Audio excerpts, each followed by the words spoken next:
de cada um de vocês, que seja o Espírito Santo a falar com cada um de nós. Amém?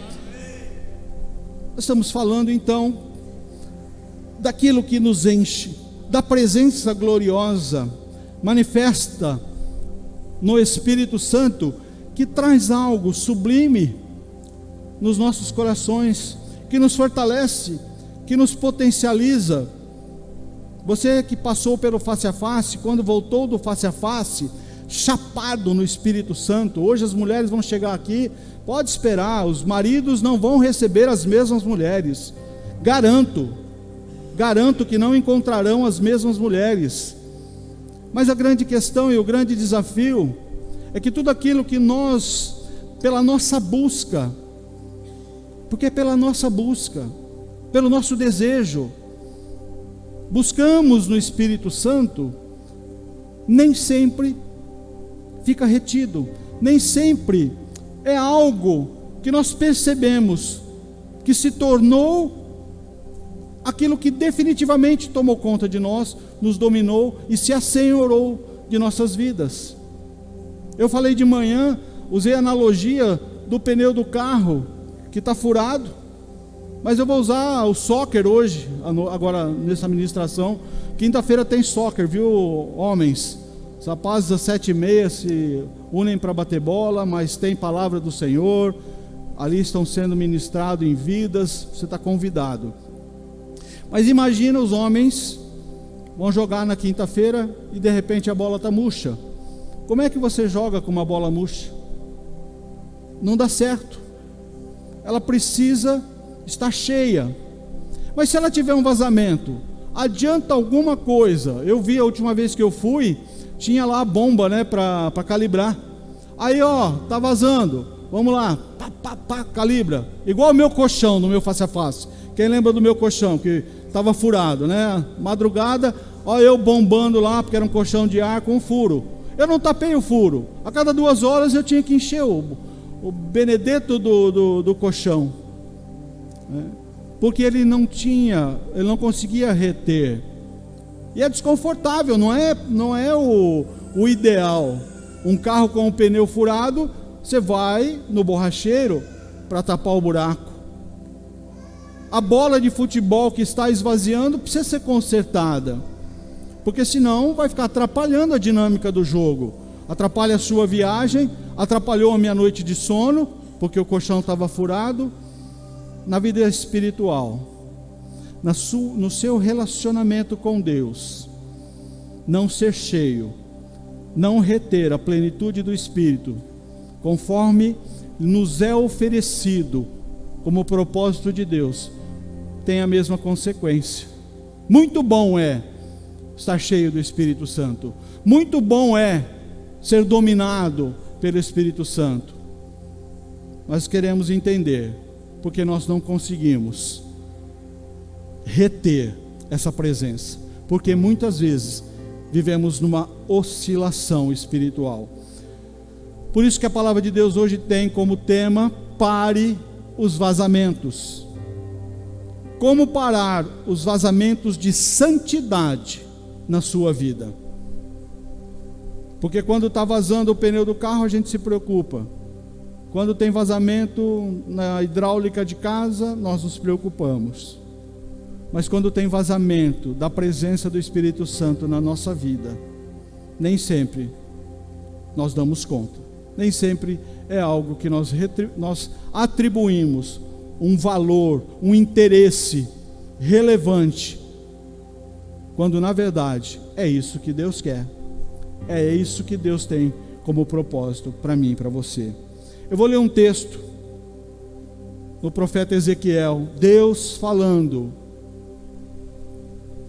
depois o homem me trouxe de volta para a porta externa do santuário, que dava para o lado leste, e ela estava trancada. O Senhor me disse: esta porta deve permanecer trancada, não deverá ser aberta, ninguém poderá entrar por ela, deve permanecer trancada, porque o Senhor, o Deus de Israel, entrou por ela. Quando nós colocamos Deus no nosso coração, quando você permite Deus entrar na sua vida, habitar na sua vida, na sua plenitude, ocupar o espaço na sua vida, não é para entrar mais nada. Não é para entrar mais nada. É o que Deus está falando aqui. Eu entrei, não entra mais ninguém. Essa porta tem que estar fechada. O príncipe é o único que poderá entrar e sentar-se ali para comer na presença do Senhor. Ele entrará pelo pórtico da entrada e sairá pelo mesmo caminho. Então o homem levou-me até a frente do templo, passando pela porta norte. Olhei e vi a glória do Senhor enchendo o templo do Senhor, e prostrei-me com o rosto em terra. O Senhor me disse: filho do homem, preste atenção, olhe e ouça atentamente tudo o que eu disser acerca de todos os regulamentos relacionados com o templo do Senhor. Preste atenção à entrada do templo e a todas as saídas do santuário. Diga à rebelde nação de Israel: assim diz o soberano Senhor, já bastam as práticas repugnantes, ó nação de Israel. Além de todas as outras práticas repugnantes, vocês trouxeram estrangeiros incircuncisos no coração e na carne para dentro do meu santuário, profanando o meu templo, enquanto me ofereciam comida, gordura e sangue. Assim vocês romperam a minha aliança. Em vez de cumprirem o seu dever quanto às minhas coisas sagradas, vocês encarregaram outros do meu santuário. Assim diz o soberano Senhor: nenhum estrangeiro incircunciso no coração e na carne entrará no meu santuário, tampouco os estrangeiros que vivem entre os israelitas. Os levitas, que tanto se distanciaram de mim quando Israel se desviou, que vaguearam para longe de mim, indo atrás de seus ídolos, sofrerão consequências da sua iniquidade. Poderão servir no meu santuário como encarregados das portas do templo, e também farão o serviço nele. Poderão matar os animais dos holocaustos e outros sacrifícios no lugar do povo, e apresentar-se diante do povo e servi-lo. Mas, porque serviram na presença de seus ídolos e fizeram a nação de Israel cair em pecado, jurei de mão erguida que eles sofrerão as consequências da sua iniquidade. Palavra do soberano Senhor: não se aproximarão para servir como sacerdotes, nem se aproximarão de nenhuma das coisas sagradas das minhas ofertas santíssimas. Carregarão a vergonha de suas práticas repugnantes. Contudo, eu os encarreguei dos deveres do templo e de todo o trabalho que nele deve ser feito. Mas os sacerdotes levitas, descendentes de Zadok, que fielmente executaram os deveres do meu santuário, quando os israelitas se desviaram de mim, se aproximarão para ministrar diante de mim, e eles estarão diante de mim para oferecer sacrifícios de gordura e de sangue. Palavra do soberano, o Senhor. Esse tempo é o tempo do templo, do santuário, dos sacerdotes, dos levitas. É um tempo muito especial, em que o Senhor se relacionava através de um formato por Ele mesmo estabelecido. Deixa eu dar uma chave para você aqui. Se você quer se relacionar com Deus, se você quer ter relacionamento com Deus, não é do seu jeito, é do jeito do Senhor. Que Deus está falando aqui para a nação de Israel: olha, vocês querem fazer do jeito que vocês querem, vocês querem fazer do seu jeito, sem observar, sem levar em conta a minha santidade, sem honrar e glorificar a minha presença. Vocês permitiram até pessoas estrangeiras, incircuncisos, pessoas que não estavam habilitadas, não permitidas. Eram as regras do santuário. Sim, Deus tem regras, Deus tem formas, modelos próprios. Esse negócio de que muitas vezes as pessoas falam: eu sirvo a Deus do meu jeito, eu sirvo a Deus do meu jeito especial, ou eu sou crente do meu jeito, ou eu sou, sei lá, do seu jeito. Não existe do seu jeito. Entrar na presença do Senhor, que é santo, nós cantamos aqui, exaltamos a sua santidade, exaltamos a sua glória, a sua majestade. Hoje Ele não requer sacrifícios de adoração que envolvam sacrifício de animais.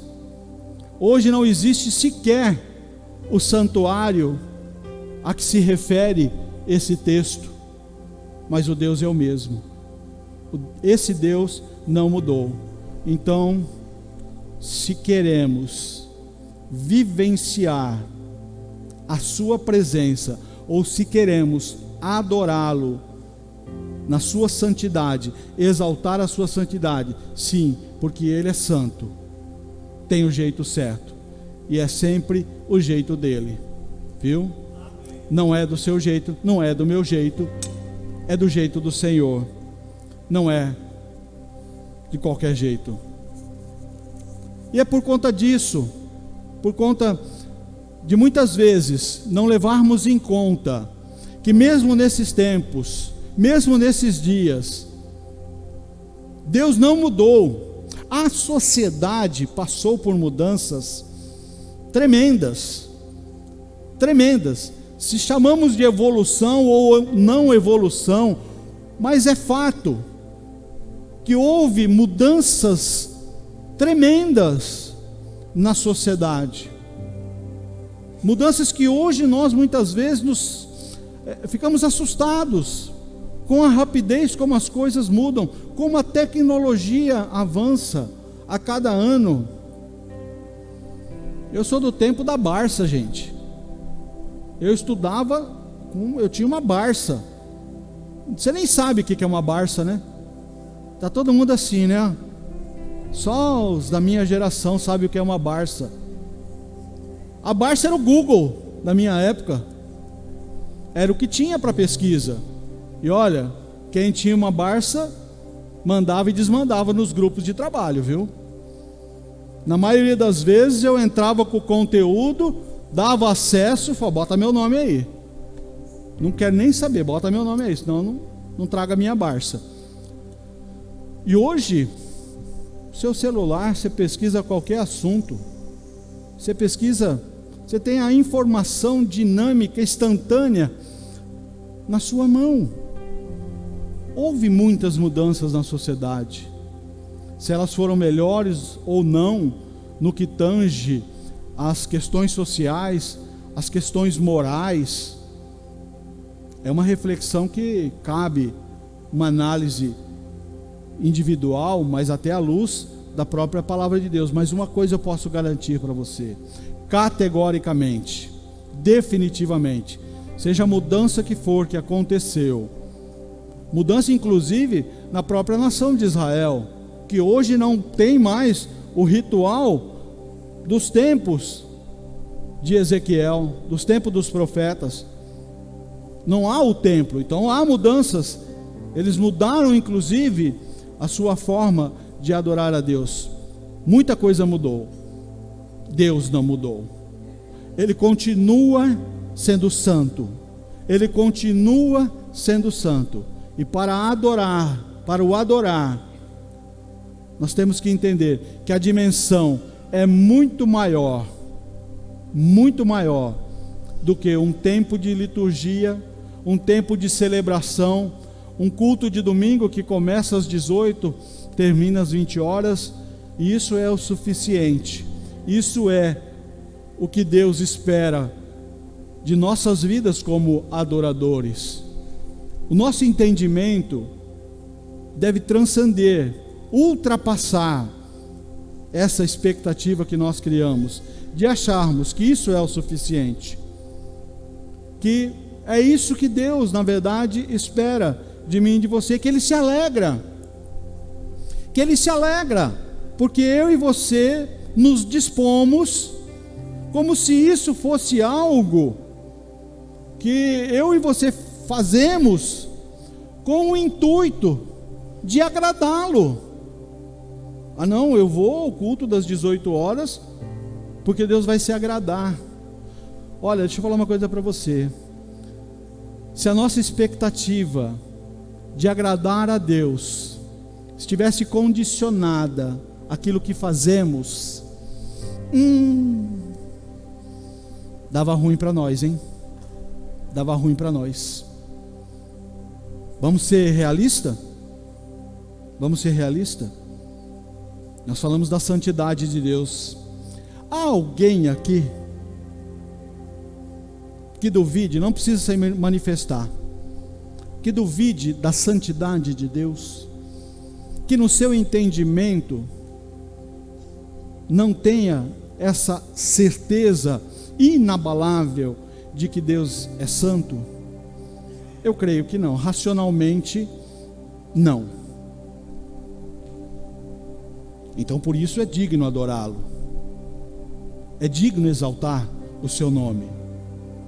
A grande questão é que nós fazemos isso, achamos que fazemos isso da forma correta. A visão de Ezequiel, Deus está falando, ó, vocês estão fazendo do jeito errado, e porque vocês fizeram do jeito errado, eu não vou expulsar vocês da minha presença, mas na minha presença, porque é do jeito de Deus, é Ele que dá as regras, principalmente nesse tempo.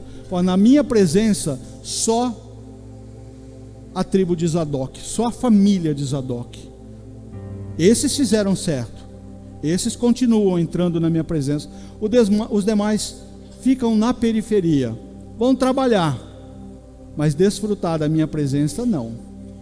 Então voltamos para nossos dias, voltamos para a nossa vida. Deus que não mudou, o mesmo Deus que requer, que espera, aguarda ansiosamente que eu e você tenhamos o entendimento que fomos criados para o louvor da sua glória, segundo a palavra. Sim, Deus nos criou para o louvor da sua glória, mas a questão é que nós estancamos isso, delimitamos isso, estabelecemos momentos para que isso se torne uma verdade na nossa vida. Então quando eu e você estamos aqui, nesse momento de celebração, tudo está condicionado, concordam comigo? Tudo está condicionado, espiritualmente há um condicionamento para nos levar a nos render à presença. Você é tocado pelo louvor, estrategicamente. Deixa eu te explicar, você que é a primeira vez que está aqui com a gente, porque é a igreja da parede preta, né? É a igreja da parede preta. Porque quando a gente abaixa a luz, fica um ambiente um pouco mais introspectivo, né? Justamente para te condicionar a olhar para dentro de si mesmo. A minha vontade é pintar essas portas aí, vai chegar, viu? Né? Olha lá se a gente não pintar o teto também, aí vai dar, aí, né? Testifica, né? Testifica. Vamos lá, pedir ao Senhor os recursos. Mas ser adorador, adorar ao Senhor nessa ambiência espiritual condicionada, não é difícil. Pode ter gente aqui com o coração endurecido. Você está aqui até por uma motivação, está contra a sua vontade muitas vezes. Eu me lembro, eu já trabalhei em alguns face a face, eu passei pelo face a face, depois eu fui trabalhar, eu já trabalhei em 3 face a face. Se eu pudesse trabalhar, se eu tivesse disponibilidade, eu trabalharia em mais. Mas tem uma característica muito interessante, quem já trabalhou consegue identificar isso, porque a gente só trabalha em face a face de homens. Quando nós estamos recepcionando os homens, é visível, o semblante revela muitas vezes o coração, e a gente vê alguns homens com coração duro, mas pensam coração endurecido. Aí você fica imaginando, esse aí veio porque a mulher falou, se você não for, acabou o nosso relacionamento. Ele veio por obrigação, porque os filhos falaram, pai, ninguém te aguenta mais, essa é a tua última chance. Ele veio porque às vezes o patrão que é crente falou, cara, eu vou te dar essa chance para você experimentar algo diferente na sua vida, mas ele não está ali de boa, pela sua própria vontade. Eu, no meu face a face, no ônibus que eu estava, tinha um cara que queria sair do ônibus, ele estava tão confrontado com as suas emoções, ele não queria nem chegar no local do face a face. Então talvez você não está aqui muitas vezes com esse coração rendido em adoração, mas pela média eu consigo entender que esse momento é um momento propício, favorável, para nos vermos como adoradores, para entendermos Deus na sua santidade, na sua glória e majestade, e como tal digno de honra, glória, louvor, exaltação. Pela sua santidade Ele é digno de ser adorado. Esse momento nos favorece. Um face a face traz pessoas potencialmente, espiritualmente falando, cheias. Qual é o grande desafio do face a face? Permanecer em tudo aquilo que receberam, permanecer cheios dessa presença. É o mesmo desafio que eu e você temos. Sabe por quê? Porque mais tarde vai acabar. Vamos sair daqui. Amanhã você tem a sua segunda-feira. Amanhã você tem a sua vida para encarar. Hoje mesmo você vai encarar os problemas do seu relacionamento. Hoje mesmo você vai encarar os seus conflitos interiores. E se eu e você não entendermos que pode haver algo no nosso interior que está permitindo o que recebemos do Espírito não ficar, de alguma forma sair, ter um vazamento espiritual, explicaria por que nós ficamos e oscilamos em estar cheios da presença, mas não conseguir replicar isso no nosso secreto. Porque muitas vezes aqui eu me rendo em adoração, eu choro na presença, e eu não estou fazendo isso no meu secreto, lá na minha intimidade com Deus. Eu não tenho agido com o mesmo interesse, não tenho olhado Deus com o mesmo olhar que eu estou vendo Ele aqui. Deus nos convida, um Deus santo, um Deus que é santo, que te criou, que te formou e introduziu em nós a essência dele mesmo, nos convida para sermos como ele é. Deus é santo e te convida, me convida para andar na mesma santidade, para não permitir identificar aonde está o vazamento, estancá-lo, para que gradativamente, momento a momento, e olha, te dá uma outra chave.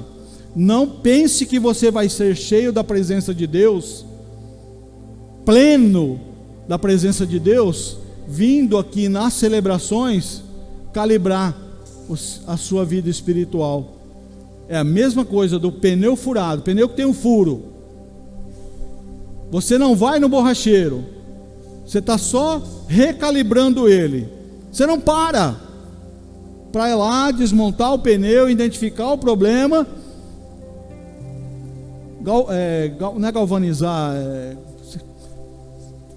colocar o remendo lá no pneu para que estanque o vazamento. Então constantemente você está tendo que ir no posto ou aonde tem e encher novamente. Por quê? Porque tem um vazamento. É a mesma analogia, mas somos chamados para viver em santidade. Eu e você não somos chamados para viver uma vida meia boca, bola murcha, crente bola murcha. Na minha época tinha essa identificação. Você não é chamado para essa oscilação espiritual. O que Deus oferece a todos, não é seletivo, é a todos. É a presença, a plenitude da sua presença. O texto que nós lemos fala de um tempo, do serviço do templo. E aí Deus tinha regras para o serviço do templo. Mas Deus nunca teve impedimentos para quem buscava a sua presença. Quando Israel saiu do cativeiro do Egito, a palavra diz que muitos estrangeiros saíram juntos. O Senhor selecionou para si uma nação, para que essa nação irradiasse, influenciasse outras nações. Havia regras exclusivas, determinantes de aprendizado para essa nação, mas para que ela servisse de atração para outras nações. Mas nos dias de hoje, nós não temos o templo de Jerusalém. Cada um de nós, eu olho para templos. Você é templo, você é templo, você é templo, você é templo. Todos nós somos templos do Espírito Santo de Deus. Todos nós somos templos do Espírito Santo. O Espírito Santo de Deus habita em nós. Então você tem sim que entender que o nosso comportamento determina o que somos. O nosso comportamento determina aonde vamos chegar. O nosso comportamento, no nível das nossas decisões, determina o quanto eu desejo de um Deus que me deseja na sua integridade. Deus te deseja integralmente, quanto eu e você desejamos desse Deus. 1 Pedro capítulo 1, versículo 15 e 16. Porque eu estou falando de um chamado para a santidade. Parece que vai apertando a situação, né? Mas olha só: mas assim como é santo aquele que os chamou, sejam santos vocês também em tudo o que fizerem. Deixa eu fazer uma pausa aqui. Porque a palavra de Deus está dizendo: sejam santos em tudo o que fizerem. Isso quer dizer que quando você sair daqui e chegar lá na sua casa, e que o ambiente está tormentoso, o ambiente da sua casa não está refletindo uma casa de um adorador, tudo que você faz, você deve ser santo. Na sua casa você deve ser santo. No seu trabalho você deve ser santo. A santidade te acompanha, porque você não é santo. Nós não somos santos. Deus é santo e nos chama para essa santidade. Como? Nos relacionando com Ele. Nos relacionando. Então, é para ser santo de um Deus que é santo. Como eu consigo? Sozinho? Isoladamente? Pela minha racionalidade? Pela minha força de vontade? Como? Como eu serei santo num chamado de um Deus santo, se eu não tiver com Ele um relacionamento de intimidade? Sejam santos, porque eu sou santo. Deus está chamando cada um de nós para um comportamento de santidade, porque Ele é santo. Santo quer dizer separado. Separado. É para sermos separados. O Senhor nos chama para viver uma vida separada, não é isolada.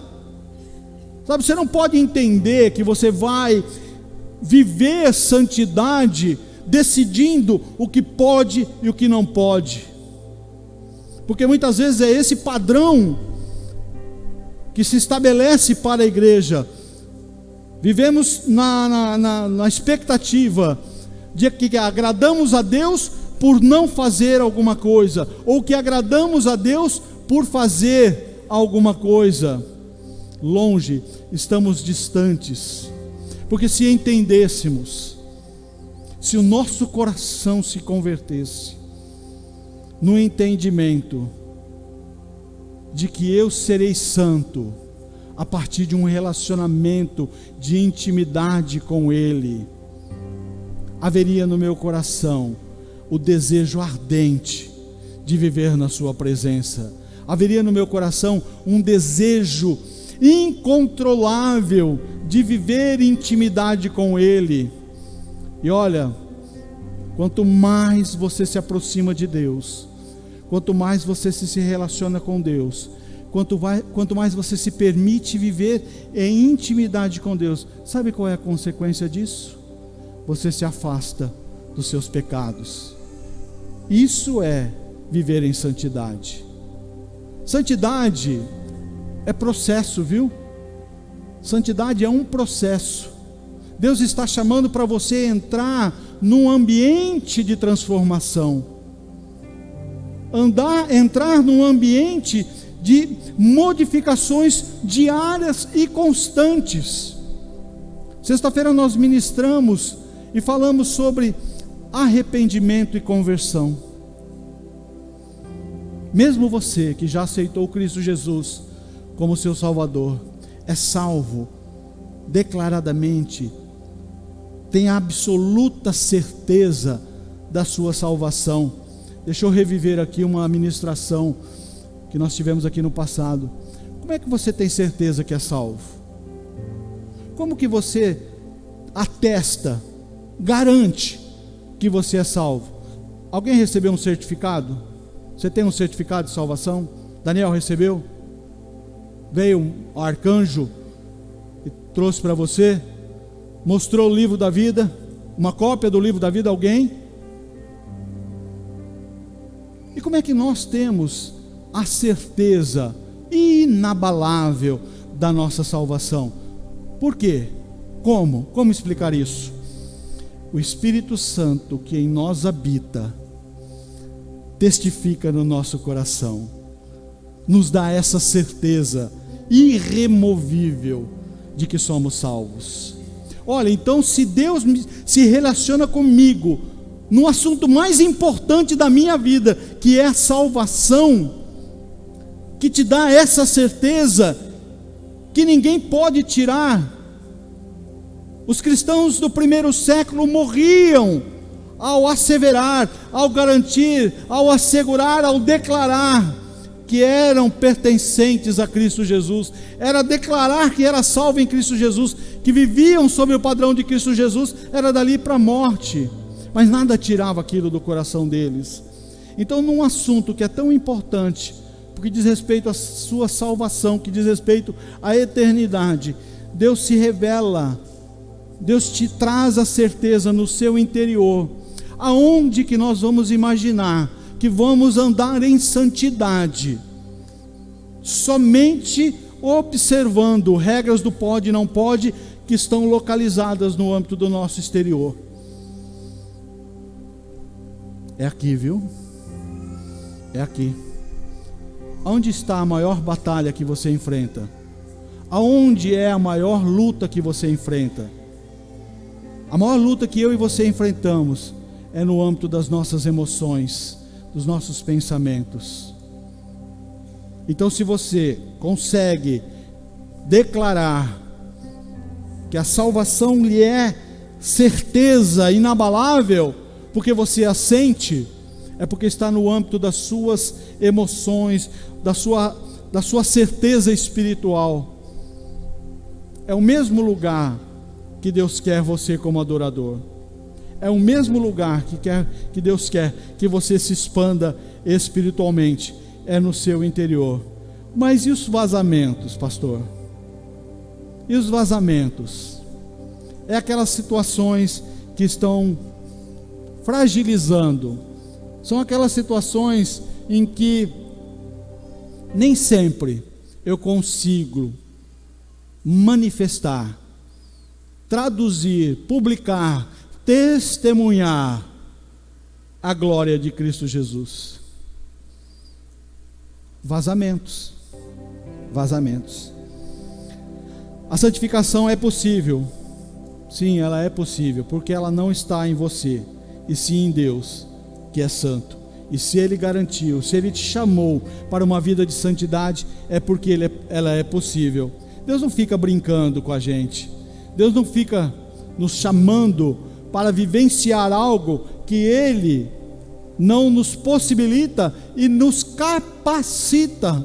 Deus é tão maravilhoso que Ele te convida para a santidade, porque a santidade, gente, deixa eu falar uma coisa para você. Santidade não é para que nós estejamos num patamar que a sociedade olha, que beleza, isso é muito perigoso. Isso é muito perigoso. Estamos falando de pessoas que podem cair na vida, que podem ter precalços. Deus nos convida para a santidade, porque no ambiente de santidade é que eu desfruto da sua presença. No ambiente de santidade eu usufruo de uma convivência intensa com Ele. E olha, tudo quanto é de bom, melhor, desejável, incomparável com as suas percepções humanas. A presença de Deus é sublimamente mais desejável, mais agradável. Mas para estar na presença do Senhor, para desfrutar da sua presença, para entrar em intimidade com Ele, santidade é necessário. É do jeito de Deus, viu? Então por isso que não dá. Por isso que frustra um pouco.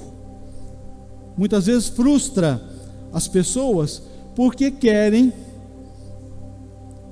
desfrutar da presença e acham que isso é um momento de celebração, acham que se resume a esse momento, mas não conseguem permanecer. Horas depois já estão esvaziados, horas depois já não conseguem ter mais o coração rendido em adoração. E nós vamos ver, passo a passo, algumas possibilidades que talvez tragam respostas para o seu coração. O fato é que a dificuldade em ser santo se resume porque a nossa carne é contrária à santificação. Carne milita contra espírito, espírito milita contra a carne. São duas lutas, dois confrontos antagônicos. Quer dizer, não tem a mesma frequência. A carne é carne, ela quer satisfazer as vontades da carne. Você sabe o que satisfaz as vontades da sua carne. Cada um de nós sabe, na nossa intimidade, o que é prazeroso, o que satisfaz, o que nos traz satisfação. A questão é que quando eu me rendo ao Senhor, quando eu me rendo ao Senhor, eu não tenho mais prazer em cumprir a vontade da carne. Porque quando nós não conhecíamos ao Senhor, quando você não conhece a Cristo Jesus, não tem a dimensão, porque acho que a grande questão é entender a dimensão do preço que foi pago para a nossa salvação. Porque se eu e você tivéssemos uma reflexão sincera de que fomos comprados por preço de sangue, a nossa salvação custou o sangue de Jesus. Talvez, por entender esse valor, nos posicionaríamos de forma diferente. A vontade de Deus é que vocês sejam santificados, abstenham-se da imoralidade sexual, cada um saiba controlar o seu próprio corpo de maneira santa e honrosa, não dominado pela paixão de desejos desenfreados, como os pagãos que desconhecem a Deus. Também o mundo em que vivemos é contrário à santificação. Oxa, que sociedade nós estamos vivendo, dá até medo, está dando medo, está dando às vezes até uma certa ansiedade. Não vou nem dizer que é medo, porque o Filho de Deus não teme, mas eu sinto algo no meu coração que a gente já tem visto acontecendo em outros países, e eu sinto algo no meu coração, que em algum momento os cristãos vão pagar o preço por se declararem cristãos. Hoje acontece muito isso em cima de posicionamentos. Quando você se posiciona não fundamentado em teologia humana, hoje muitas vezes pastores estão sendo processados no nível da justiça civil e criminal, porque estão se posicionando ante a palavra. Então não vai me chamar a atenção a hora que pastores começarem a ser processados e até condenados. Não estamos inaugurando nada novo, isso já aconteceu no passado. Mas do jeito que a sociedade está hoje, se opondo violentamente a toda a presença, tudo aquilo que se manifesta e que se traduz como a presença de Deus, só pela graça e misericórdia do Senhor. Por isso seja responsável nas eleições, viu? Vou fazer apologia política aqui não, mas todos nós como igreja teremos uma grande oportunidade de, à luz de uma direção do Espírito Santo de Deus, tomarmos decisões civis, mas responsáveis diante do Senhor. Tempos difíceis nós vivemos, e o nosso inimigo, o diabo, também é contrário à nossa santificação. Então o que fazer? Ou como vencer, uma vez que estamos vivenciando batalhas espirituais? Primeira chave para vencer a guerra espiritual na sua vida pessoal e parar vazamentos: viva cheio do Espírito. Viva cheio do Espírito.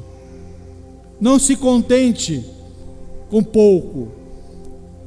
Cheio, plenitude, que vai por uma busca, que acontece por uma busca.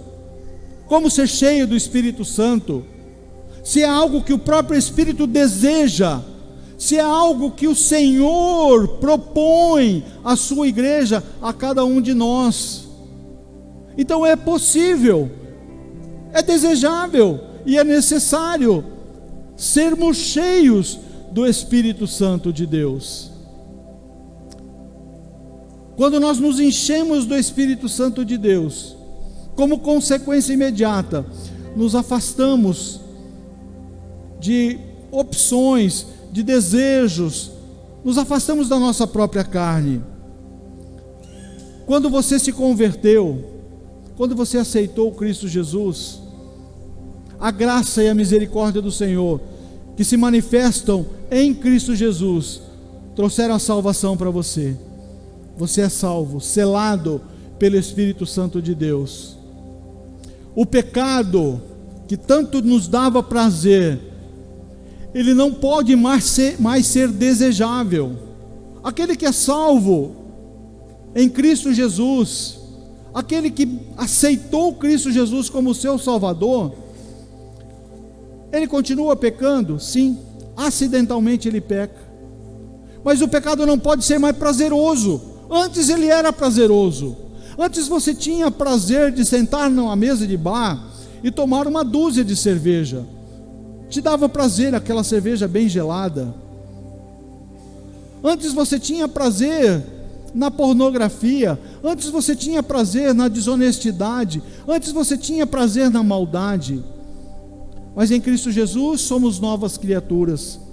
As coisas velhas ficaram para trás. Tudo se faz novo, mas ainda eu e você lutamos para permanecer na presença.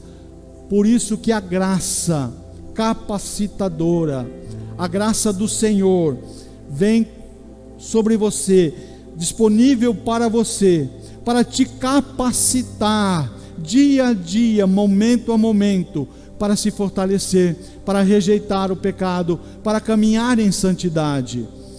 Viva cheio do Espírito Santo.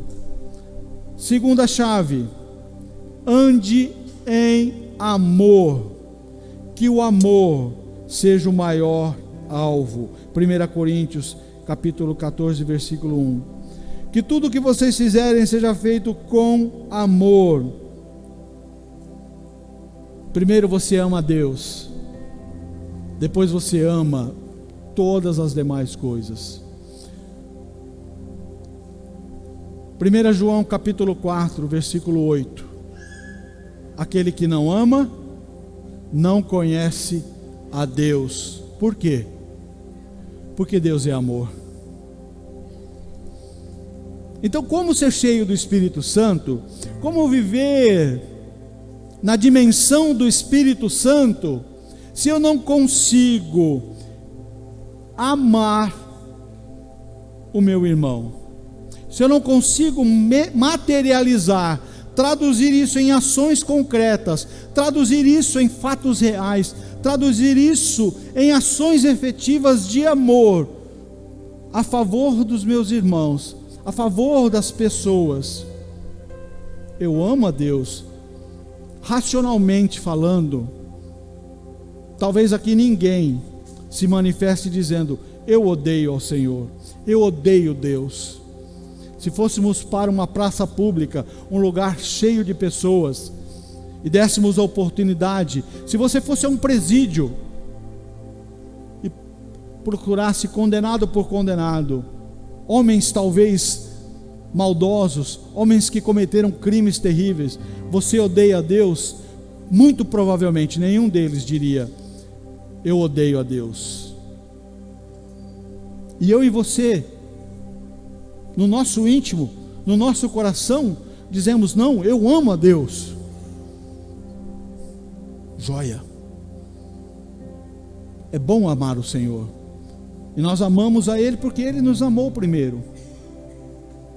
Mas a Bíblia diz que se eu não amar o meu irmão, eu não vou conhecer a Deus. Eu não posso dizer que conheço a Deus, porque se eu não amo o meu irmão a quem eu vejo, quem está presencialmente acessível às minhas ações e atitudes. E olha, quando eu falo amar em ações e atitudes, eu não estou falando de ações sociais, não. A nossa igreja até faz, ela é relevante nesse aspecto.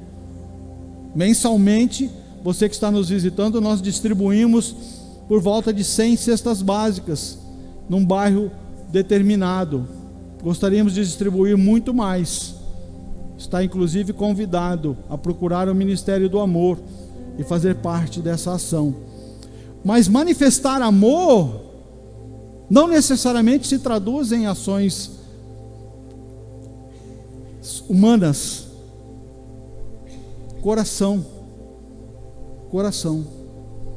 Aquele que não ama não conhece a Deus, porque Deus é amor. Não, pastor, mas eu amo a minha esposa, eu amo meus filhos. E aquela pessoa que você não ama? Tem sempre uma pessoa que a gente não consegue amar.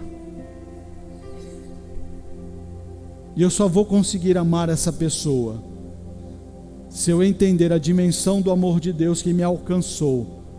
Você é objeto do amor de Deus. Deixa eu falar uma coisa para você: ninguém aqui, a começar de mim, ninguém aqui é digno e merecedor desse amor que nos alcançou. Ninguém.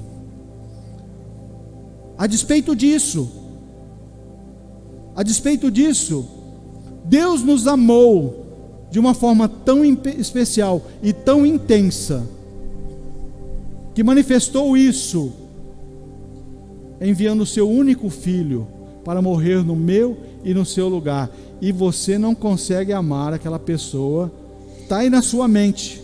Todos nós temos uma pessoa que você fala: esse não dá, esse é difícil. É difícil, mas é para amar, porque Jesus amou a todos, inclusive aqueles que o crucificaram, aqueles que o condenaram, aqueles que o perseguiu. Ele poderia, no alto da sua plenitude de poder e de intimidade com Deus, rogar, e Deus mandaria legiões e legiões de anjos ao seu favor, em sua defesa. Ainda assim, por amor, essencialmente por amor, voluntariamente, Ele vai para aquela cruz. E eu e você não conseguimos amar. E porque não conseguimos amar, muitas vezes não conseguimos reter a presença do Espírito Santo no nosso coração. Amar é decisão, viu? Amar é decisão. Decida amar. Decida amar aquela pessoa. A Bíblia diz que pode ser que pelo bom alguém ouse morrer. Uma mãe e um pai, você que é mamãe, que é papai, pelo seu filho, certamente você daria a sua vida. É isso que a Bíblia está dizendo. Que pelo bom, alguém talvez ouse morrer. Mas Cristo Jesus morreu por justos e injustos. Morreu por todos. Então, se Ele não foi seletivo, aleluia. Se Ele não selecionou, Ele não escolheu quem Ele queria amar. Prostitutas, ladrões, todos os rejeitados. E aí vamos para o Sinédrio, vamos para os fariseus. Todos foram objetos do seu amor. Todos foram objetos do seu amor. Quer reter a presença do Espírito? Quer ser cheio? Viver em plenitude no Espírito? Ande em amor. Terceiro, controle sua mente. Difícil. Controle sua mente.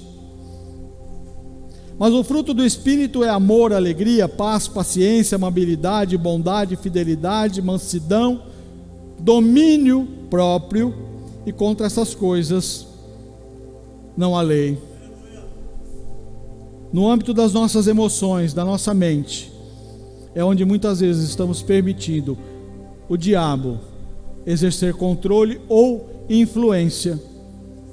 Domínio próprio tem uma extensão gigantesca aqui, em todas as áreas se requer domínio próprio.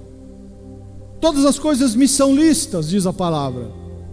Todas as coisas me são lícitas, mas eu não me deixarei dominar por nenhuma delas. O que tem dominado o seu coração? O que tem dominado as suas emoções?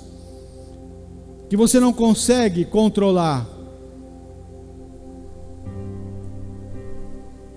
Pode ser coisa que aparentemente é o pecado não pecado. Por exemplo, futebol. Cada um tem um time do coração aqui. Eu abri mão do meu, viu? Renunciei para a glória do Senhor. Depois do 7-1, nunca mais, não me pega mais. Esse ano tem Copa, né? Vocês nem me chamem, gente. Não me chamem. Pastor, vamos lá fazer um churrasquinho, né? E aí a gente vai assistir um futebol. Eu poderia até ir para o churrasquinho, mas não me chame para assistir. Eu renunciei. Já tive um time que eu herdei do meu pai, né? Mas hoje eu sou liberto. Agora tem gente que quando o time joga, para tudo, para a vida. Suas emoções são dominadas. Se o time perde, misericórdia, nem o cachorrinho chega perto. É uma coisa espantosa. Tem uns sorrisos irônicos aí. Você tá se entregando, né?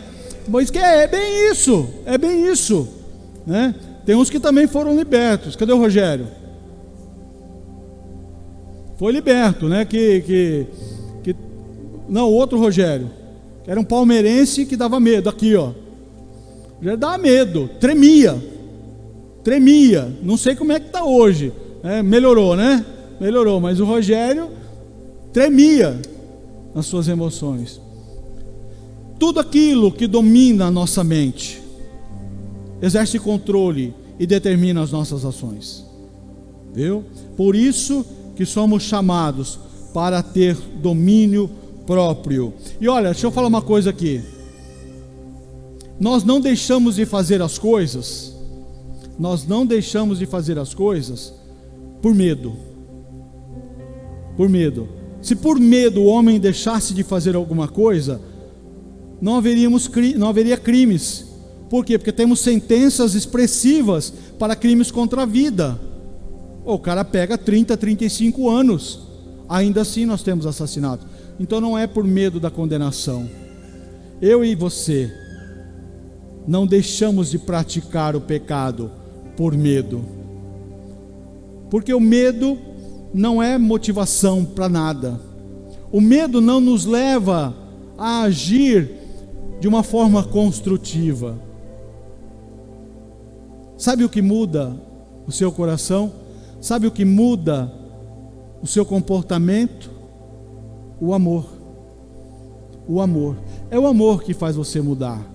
É o amor que muda o seu posicionamento. É por amor que você renuncia práticas.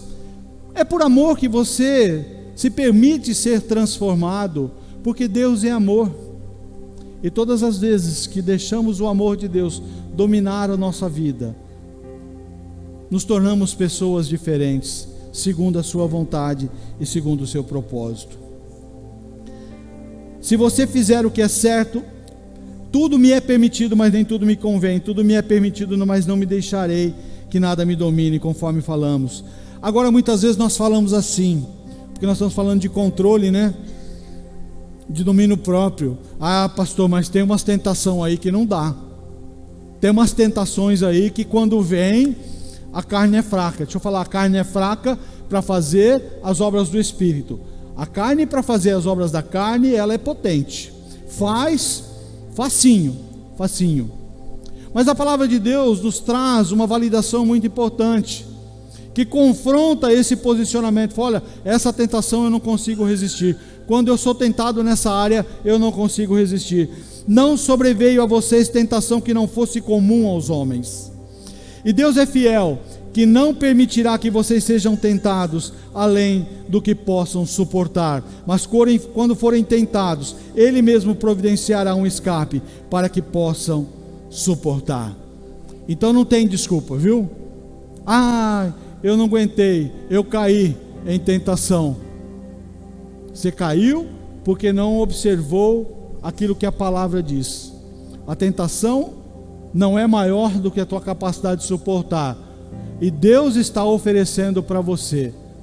Deus está te oferecendo o resgate, a saída, a forma de escapar.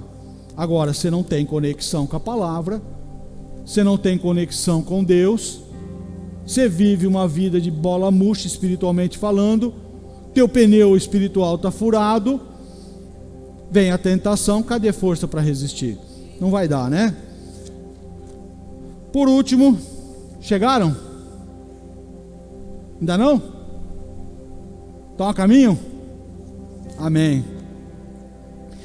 Tenha um coração quebrantado. Tenha um coração quebrantado.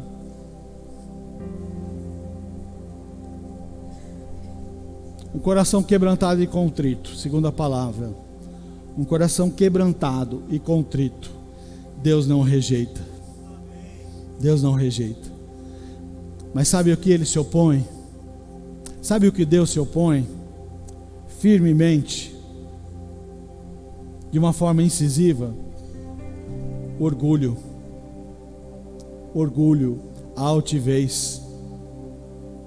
Quantas vezes o meu orgulho, a minha soberba, estou falando de mim mesmo, viu? Estou falando da minha vida particular, falando da minha experiência particular.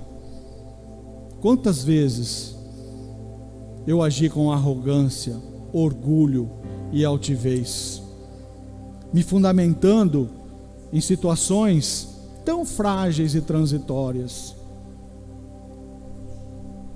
Mas o meu orgulho muitas vezes me levou inclusive a não aceitar posicionamentos que vinham de confronto à minha vida. Hoje eu entendo. Hoje eu estou aprendendo na prática, de uma forma às vezes até um pouco difícil. Por quê? Porque uma vez eu fui orgulhoso, e eu luto até hoje contra o orgulho, contra a altivez, contra a arrogância. E olha, todos nós indistintamente vivemos sob autoridades. Você consegue entender que você vive sob autoridade? Eu já sou aposentado, não tenho um patrão mais, já tive. Mas eu posso dizer que eu não vivo sob autoridade? Sim, eu vivo sob autoridade. Eu tenho autoridade pastoral sobre minha vida. Estou inserido numa equipe pastoral que tem um pastor sênior muito sério, um homem absurdamente sério em relação às questões que envolvem a igreja.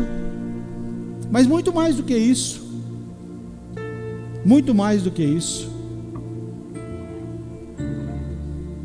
se eu entendo que a minha arrogância me afasta da presença de Deus, que o meu orgulho me leva a pensar que eu sou mais, que eu sou alguma coisa, que o meu orgulho me leva a pensar que eu não preciso de ninguém e que eu não preciso sequer de Deus, quanto isso me afasta da sua presença, quanto isso me afasta do seu propósito. Então vamos ser sinceros conosco mesmo. Se nos afastarmos do Senhor, se nos desconectarmos do Senhor, se rejeitarmos a sua proposta de amor, se rejeitarmos viver em santidade diante dele, o que nos resta? O que sobra de cada um de nós? O que sobra de nossa vida?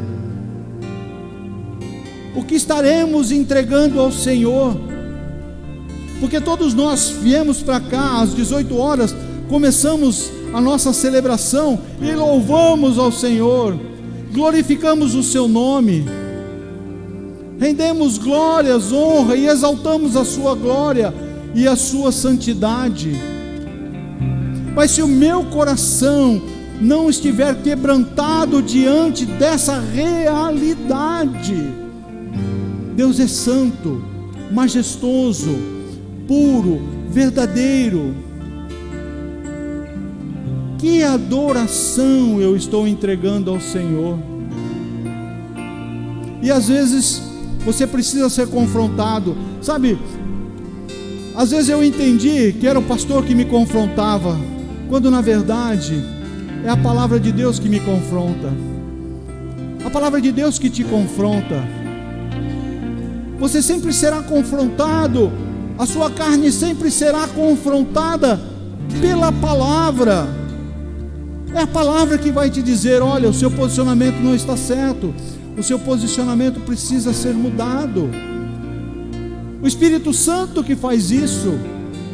Por isso que a palavra que nós trouxemos e vem sendo testificada até pelo profético, arrependimento.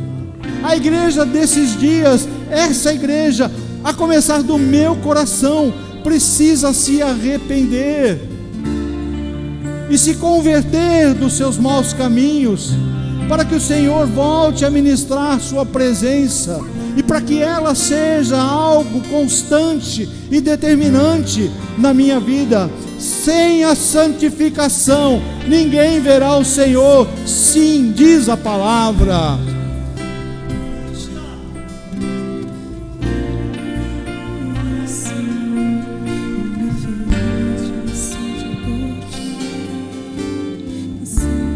Você não é chamado para uma vida de meia boca, uma vida mediana.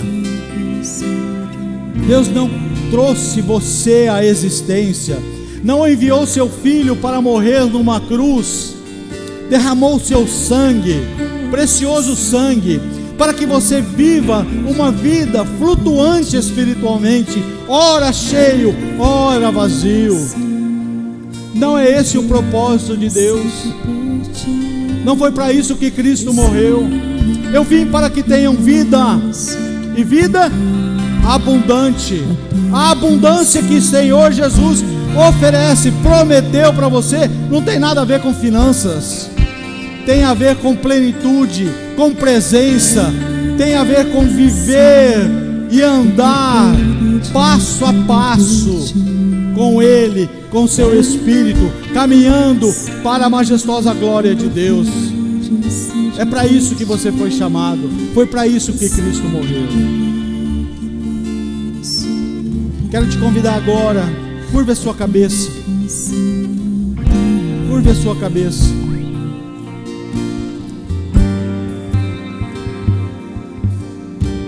Que você agora entre num momento de reflexão. Que você agora entre num momento de busca pessoal. Para que você possa entender o que Deus está promovendo na sua vida. O que Deus está querendo fazer na sua vida. Você foi chamado para ser cheio, para viver plenitude, para transbordar. Você foi chamado para algo exponencialmente maior do que você tem vivido. Todos nós somos chamados para mais e mais e mais. E quem vai trazer isso para a sua vida, para a minha vida, é o Espírito Santo de Deus. Deixa Ele falar no seu coração. Deixa Ele ministrar no seu coração. Identifique os vazamentos. Identifique as áreas da sua vida. Que hora, que nesse momento, você consegue, pela direção do Espírito Santo, ter a convicção: olha, aqui eu preciso de transformação, aqui eu preciso de mudança.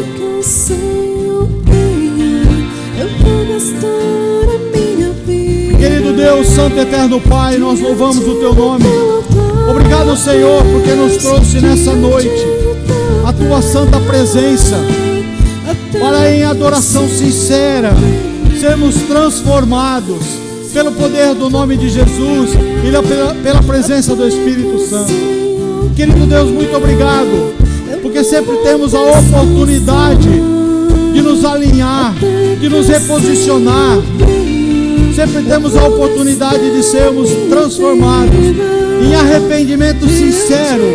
Nesse momento, nos convertemos a Cristo Jesus para voltarmos a caminhar conforme Tua vontade e propósito. Senhor, afasta das nossas vidas tudo aquilo, Senhor, que tem roubado a plenitude da Tua presença. Senhor, afasta das nossas vidas toda a ação do inimigo, toda a ação das trevas que tem subtraído o Teu propósito de amor. Senhor, não permita que não vivamos, Senhor, nada menos do que a plenitude do Teu Espírito. Não permita, Senhor, que vivamos abaixo daquilo que o Senhor tem como vontade e propósito para todos nós. Muito obrigado, Senhor. Muito obrigado, Senhor, porque o Senhor tem nos chamado para um tempo de intimidade. Muito obrigado, Senhor, porque o Senhor tem nos chamado para viver, Senhor, em alinhamento contigo. Há um avivamento chegando. Há um avivamento chegando e queremos fazer parte dele. Usa-nos, usa nossas vidas, potencializa em nossos corações tudo aquilo que o Teu Espírito Santo quer fazer. Nos rendemos a Ti, Senhor. Obrigado, Pai. Adoramos, exaltamos e glorificamos o Teu santo nome. Amém, amém e amém.